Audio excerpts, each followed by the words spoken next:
Hello learners, स्वागत है आपका हमारे यूट्यूब चैनल एजुकेशन अड्डा 11 में। तो जैसा कि आप लोग स्क्रीन पे देख रहे होंगे, ये क्लास यूपी टेट की और आज हम लोग हिंदी के प्रीवियस ईयर क्वेश्चंस करेंगे। और ये प्रीवियस ईयर पेपर है 27 जून 2013 का। और आज पार्ट 2 इसलिए इस पे लिखा हुआ है क्योंकि इससे पहले इसका पार्ट 1 हो चुका है और मैंने 2011 का पीआरटी और जूनियर का प्रीवियस ईयर पेपर हिंदी का करा दिया है। प्लेलिस्ट में बहुत ही सिस्टमेटिक ढंग से लगा हुआ है, आप जाके देख सकते हैं। और ये पेपर आप भले ही YouTube पे मत करिए, लेकिन आपको बुक से जरूर करना है, क्योंकि आपको इससे ये पता चलेगा कि हमें रचनाओं को इग्नोर नहीं करना है, खासकर उन बच्चों के लिए जिनकी मैथ कमजोर है। क्योंकि इसमें आप देखेंगे लेखक की उपन्यास और रचनाएं भरमार पूछी गई हैं। 30 क्वेश्चन में से 20 क्वेश्चन मायने रखता है। 20 क्वेश्चन जो है वो रचनाओं और उपन्यास से संबंधित है। आइए देखते हैं। इससे पहले फर्स्ट क्लास जो है 10 क्वेश्चंस जो कराए टोटल रचनाओं और उपन्यास से है। देखिएगा जाके आप। आज के क्वेश्चन ग्रामर से संबंधित है और इसके बाद जो थर्ड पार्ट कराएंगे वो भी रचनाओं और उपन्यास से संबंधित है। तो सोच लीजिए, बिल्कुल पैटर्न ही चेंज हो गया पेपर का। चलिए आइए देखते हैं इसमें किस प्रकार के क्वेश्चंस आए हैं। आज का पहला क्वेश्चन है आदर्श हिंदी शिक्षक के लिए, और ये क्वेश्चंस आसान है। आपको लगेगा कि, लेकिन देखेंगे तो आपको खुद पता चल जाएगा इस पेपर में क्या आया है। आज का पहला क्वेश्चन है आदर्श हिंदी शिक्षक के लिए आवश्यक है। ऑप्शन क्या क्या है? व्याकरण का ज्ञान होना चाहिए, तो बिल्कुल ये तो होना ही चाहिए। हिंदी साहित्य का ज्ञान होना चाहिए, ये भी होना चाहिए। शुद्ध उच्चारण कराना, ये भी होना चाहिए। तो इसका जो है उपरोक्त सभी ऑप्शन, डी ऑप्शन जो है सही हो जाएगा। नेक्स्ट क्वेश्चन क्या है? नाटक शिक्षण के लिए उपयुक्त विधि क्या है? ऑप्शन क्या क्या दे रखे हैं? कक्षा अभिनय प्रणाली, रंगमंच प्रणाली, अर्थबोध प्रणाली, व्याख्या प्रणाली। तो देखिए, नाटक शिक्षण के लिए सबसे उपयुक्त विधि क्या है? आप अपनी पाठ योजना को कैसे प्रस्तुत करें? कक्षा में अभिनय के द्वारा। तो सबसे बेस्ट ऑप्शन जो है ए ऑप्शन सही हो जाएगा। चलिए नेक्स्ट स्लाइड पे चलते हैं। और ये दो क्वेश्चंस आसान थे।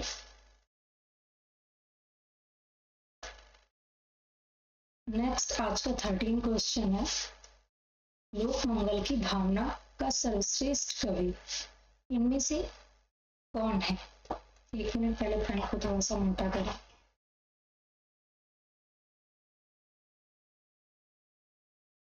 ओके, ऑप्शन क्या क्या दे रखे हैं? मलिक मोहम्मद जायसी, और इसी प्रैक्टिस सेट में मैंने मलिक मोहम्मद जायसी की जो कृति बार बार पूछी जाती है उसका नाम क्या है? पद्मावत। और ये कई बार एग्जाम में आई है, यूपी टेट के भी एग्जाम में आई है और अन्य एग्जामों में भी आई। और इनको बोला क्या जाता है? मलिक मोहम्मद जायसी को इनको बोला जाता है प्रेमा ख्यान कवि के नाम से इनको ये प्रसिद्ध है। नेक्स्ट है हमारा गोस्वामी तुलसीदास किस नाम से बोले जाते हैं? तो यही जो क्वेश्चन पूछा गया, लोक मंगल की भावना का कवि इन्हें बोला जाता है, लेकिन बोला किसने है ये भी पूछा जा सकता है आपसे। तो ये बोला है आचार्य रामचंद्र शुक्ल ने।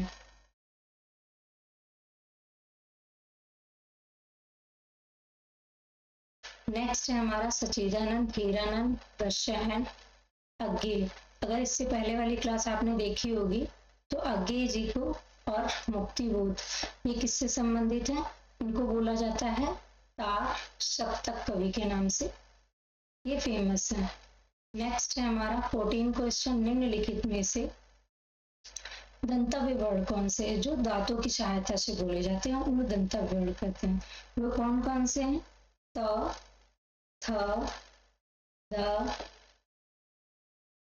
थ, द, ध, न। ये वर्ण कौन से हैं? ये जो है ये दंतव्य वर्ण है। और ये चाचा चाचा ना, चाचा चाचा ना, जैसे चम्मच से आप खाते हैं, इस तरीके से चम्मच से आप खाते हैं तो तालू में लगता है ना, तो जो तालू से वर्ण बोले जाते हैं वो चाचा चाचा ना है। और का से कंठ, तो कंठ से कौन से वर्ण बोले जाते हैं? का वर्ण। इसकी वर्णमाला की एक वीडियो बनाएंगे, उससे आपको ट्रिक के थ्रू बता देंगे तो आप आसानी से पहचान जाएंगे। तो इसका जो है हमारा सी ऑप्शन सही हो जाएगा, ता था धा धा ना, ये वर्ड जो है दंतक वर्ड है। 14 का सी ऑप्शन सही हो जाएगा। चलिए नेक्स्ट क्वेश्चन पे चलते हैं, पहले इसको रफ कर दे।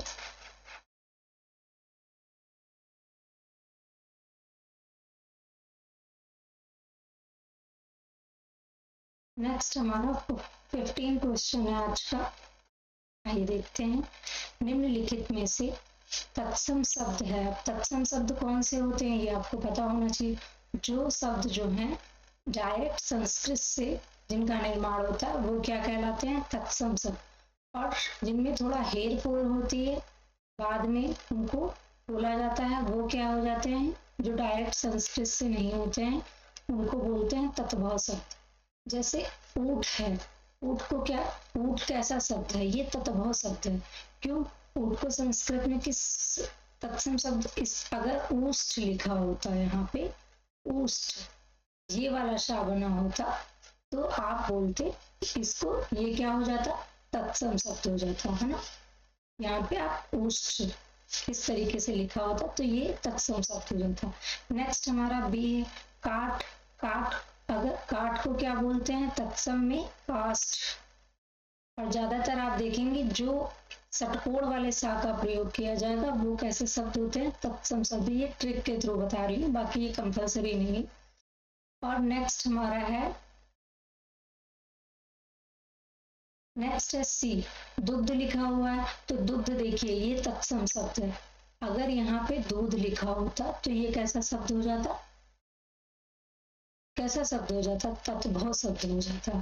ठीक है, दूध कैसा शब्द है, तत्भव। और हाँ यहाँ पे छुटा ऊ होगा, छुटा ऊ, ऊष्ट। ठीक है, ऐसे लिखा जाएगा। इसको पहले रफ कर दे, कायदे से बता देते हैं। एक मिनट, बड़ा हो नहीं छोटा हो, एक मिनट प्रीवियस पे चलूं पहले। यस, हाँ यही बता रही थी। ये ऊंट है, यहाँ पे छुटा हुआ होगा, ऊष्ट ऐसे लिखा होगा तब क्या होगा, तत्सम होगा। ठीक है, और ऐसे ऊंट लिखा होगा तो तद्भव होगा। और ये दूध क्या हो जाएगा, तत्भव शब्द हो जाएगा, दूध दुग्ध हो जाएगा तत्सम शब्द। काम कैसा शब्द है, ये भी तत्भव शब्द है। काम तत्सम पूछा जाएगा तो कैसे लिखेंगे आप, कार्य। कार्य क्या हो जाएगा, तत्सम शब्द हो जाएगा। तो आई होप आपको समझ में आ गया होगा। और ट्रिक के थ्रू, जैसे ये इस टाइप का अगर सा कहीं भी दिखे, अगर आपको नहीं समझ में आ रहा है तो वो तत्सम शब्द ही होगा। ठीक है, तो इसका जो है हमारा सी ऑप्शन सही हो जाएगा। चलिए नेक्स्ट क्वेश्चन पे चलते हैं। नेक्स्ट हमारा क्या है, आइए देखते हैं 16 क्वेश्चन। हिंदी शब्दकोश में पहले आने वाला शब्द है। ऑप्शन क्या क्या दे रखे हैं, वक्त, वक्र, वरक और वर्ग।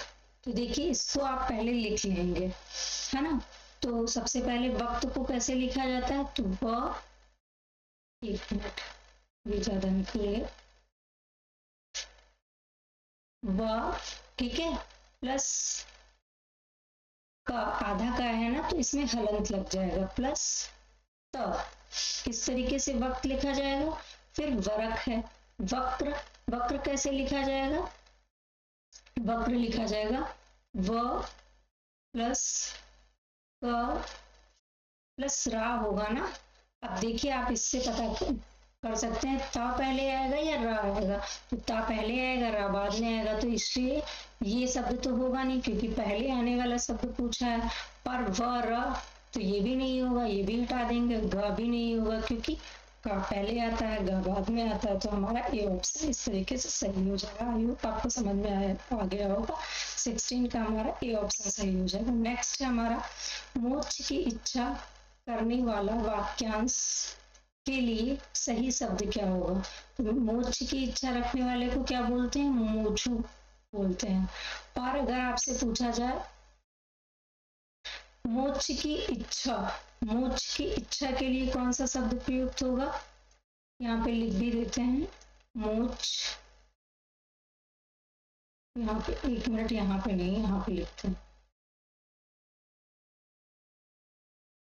मोच की इच्छा अगर खाली लिखा हो, है ना, तो क्या हो जाएगा, मुमूक्षा हो जाएगा। नेक्स्ट है हमारा मुमूस या मुमूषा। उसी तरीके से मरने की इच्छा, मरने की, अभी थोड़ा, मरने की इच्छा के लिए क्या हो जाएगा, मुमूर्षा।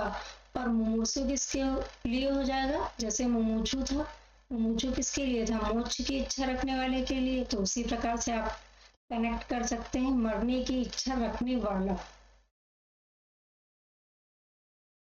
मरने की इच्छा रखने वाले के लिए वाला लगा होगा तो क्या हो जाएगा, मुमूर्षु के लिए हो जाएगा। चलिए, बहुत गौच पौच हो गया, नेक्स्ट स्लाइड पे चलते हैं। इसका कौन सा ऑप्शन, सी ऑप्शन सही हो जाएगा। इसको पहले आप लिख लीजिएगा, मोक्ष की इच्छा रखने वाले को क्या बोलते हैं, मुमुक्षु। सी ऑप्शन सही हो जाएगा। चलिए नेक्स्ट स्लाइड पे चलते हैं। नेक्स्ट है हमारा 18 क्वेश्चन। 18 हो गया, ओके। आज का 19 क्वेश्चन है, उपकार को न मानने वाला। उपकार को न मानने वाले को क्या बोलेंगे, कृतज्ञ बोलेंगे, उपकारी बोलेंगे, कृतज्ञ बोलेंगे या अपकारी बोलेंगे। तो देखिए, उपकार को मानने वाले को क्या बोलेंगे, कृतज्ञ बोलेंगे। तो इसका तो सी ऑप्शन सही हो जाएगा। कृतज्ञ को क्या बोलेंगे, जो उपकार को नहीं मानता है, ठीक है।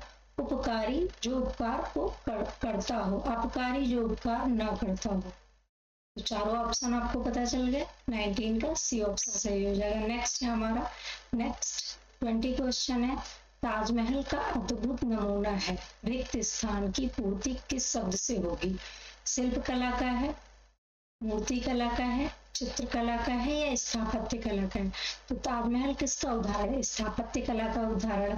तो डी ऑप्शन इसका सही हो जाएगा। आई होप आपको क्लास अच्छी लगी होगी, और अगर अच्छी लगी हो तो लाइक, सब्सक्राइब, शेयर करिएगा।